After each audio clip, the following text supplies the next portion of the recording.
Assalamualaikum warahmatullahi wabarakatuh. Kembali lagi di 1000 kisah nyata. Kang Mas dan Bayu, pripun kabare panjenengan? Semoga selalu diberi kelimpahan rezeki dan diberi kesehatan.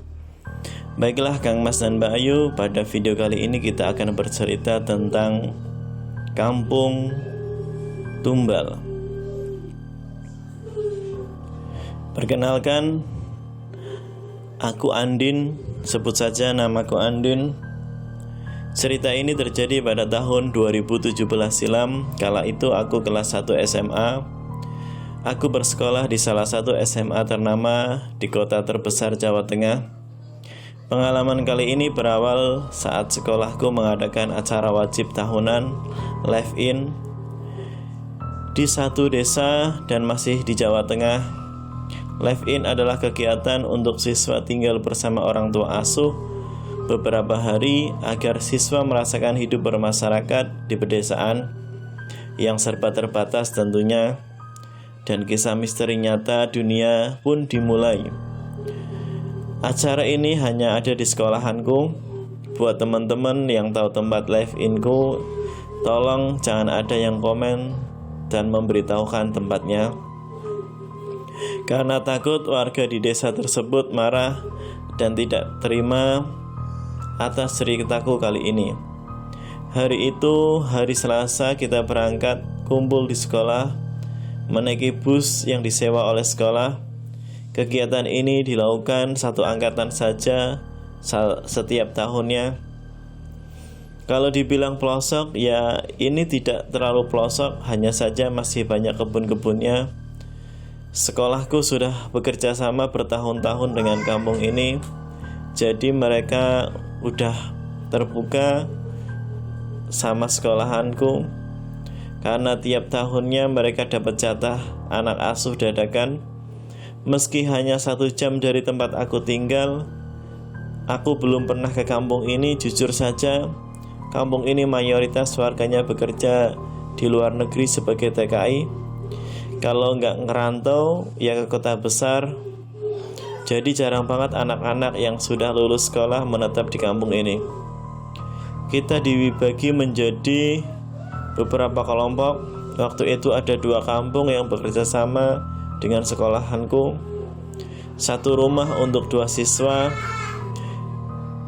Kala itu aku dapat 1 rumah bersama Maya, anak IPA yang nggak begitu dekat denganku.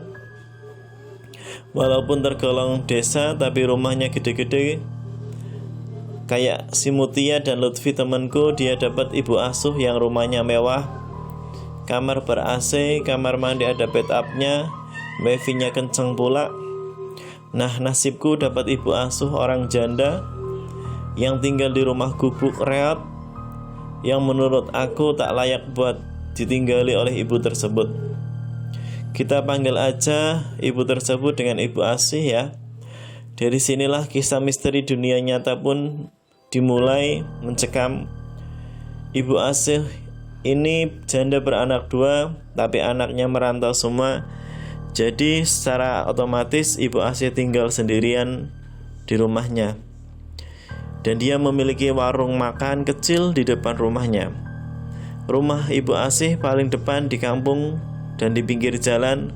Kalau siang ramai, tapi kalau malam sepi banget. Aku tidur di tempat kayu berkasur tipis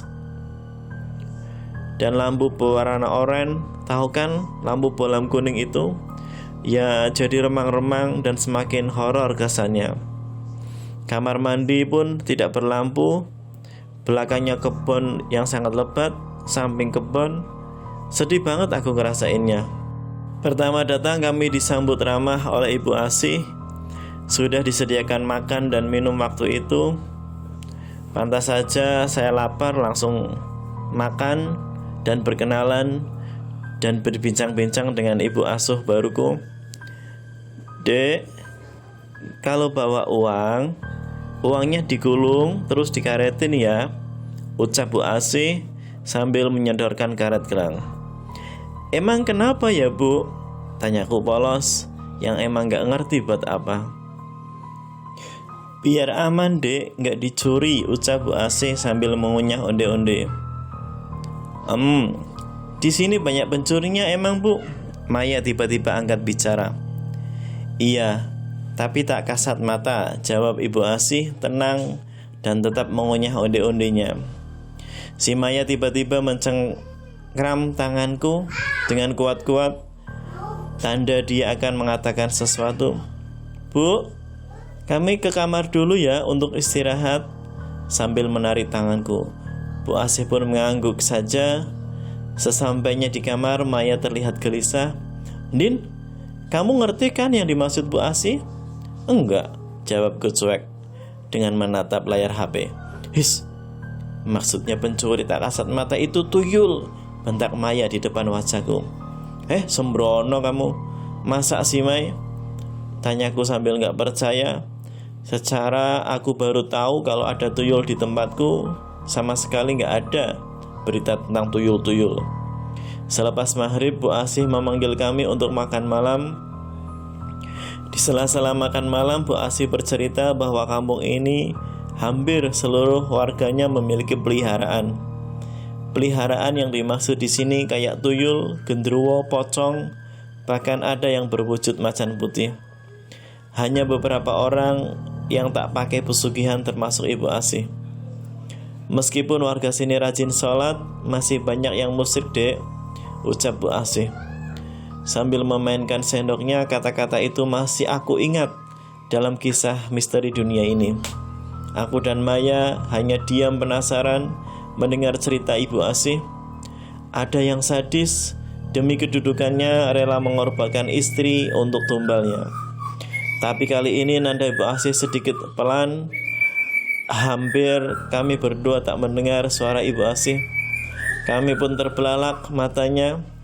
Jujur, awalnya aku gak percaya. Masa iya sih ada orang yang tega gitu? "Kalau udah selesai, piringnya ditinggal aja, biar ibu yang beresin," ucap Bu Asih sambil merapikan piring dan gelas bekas mereka. "Loh Bu, ceritanya kan belum selesai." Kali ini aku benar-benar penasaran. "Kalian duduk di depan TV dulu ya, tunggu ibu beresin ini semua." Kami mengangguk meninggalkan Ibu Asih yang merapikan bekas makan kita. Kurang ajar banget ya, ada numpang gak mau bantuin lagi. Habisnya Bu Asih yang membereskan sendiri. Lanjut saja cerita dari Bu Asih. Kepala desa di sini namanya Pak Prapto. Belum 40 hari istrinya meninggal di depan rumah ibu, ucap Bu Asih yang sedikit was-was. Jujur, aku dan Maya juga takut, tapi penasaran banget. Jadi gini, belum genap 40 hari istri Pak Prapto itu meninggal sebagai kepala desa di sini. Dan meninggalnya tepat di depan rumah Ibu Asih. Iya, di depan gang kampung ini. Kebetulan Bu Asih kala itu ada acara menginap di rumah saudara selama 3 hari. Menurut beberapa warga, meninggalnya istri dari Pak Prapto itu tidak wajar. Siang itu, istri Pak Prapto berjalan kaki pulang dari pengajian di tetangga gang sebelah. Dia jalan sendirian di pinggir jalan, tapi ketika tewas, dia dalam keadaan terlindas truk. Di sini memang sering lalu lalang truk untuk mengambil hasil pertanian dan perkebunan. Yang dibilang tidak wajar di sini adalah dia berjalan. Kenapa bisa sampai terlindas truk? Dan posisi tewasnya di tengah jalan. Waktu itu minim saksi, jadi ya nggak ada yang tahu pasti bagaimana kesalahan itu bisa terjadi. Ketika pulang ke rumah, baru Bu Asih diceritain bahwa tadi siang istri Pak Prapto tertindas truk di depan rumahnya. Ada warga yang mengatakan bahwa Bu Prapto meninggal sebagai tumbal suaminya sendiri. Memang, seminggu setelah meninggalnya Bu Prapto, Pak Patro terpilih sebagai kepala desa. Padahal banyak warga yang tidak menyukai Pak Prapto, entah mengapa dia bisa terpilih. Wah, mantap sekali kisah misteri dunia ini. Setelah meninggal, Istri Pak Prapto malam harinya pun Bu Asih tidak bisa tidur. Gak ngerti apa yang membuat Ibu Asih gak bisa tidur. Tiba-tiba Bu Asih mendengar yang mengetok pintu. Mbak Asih, Mbak Asih. Bu Asih masih mencerna suara seperti tidak asing di suaranya.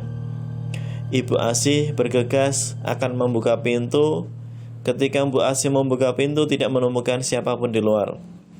Baru beberapa langkah, pintu terdengar diketuk lagi dan ada suara lirih di luar. Mbak Asih, tolongin aku. Ibu Asih pun langsung terkejut mendengar suara lirih perempuan tersebut terdengar seperti Bu Prapto.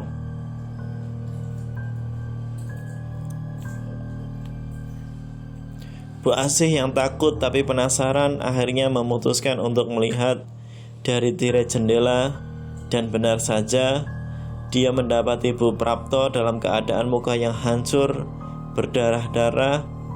Bu Asih yang mendapati hal itu sudah tidak heran karena kecelakaan tidak wajar itu di depan rumahnya sudah sering terjadi. Seperti anak yang sedang berjalan di pinggir jalan tiba-tiba meninggal dalam keadaan kaki yang putus. Iya putus, kata Bu Asih. Memang tidak wajar. Dan Bu Asih itu tidak heran lagi. Terima kasih. Langsung ke part 3. Jangan lupa like, share, komen, dan subscribe.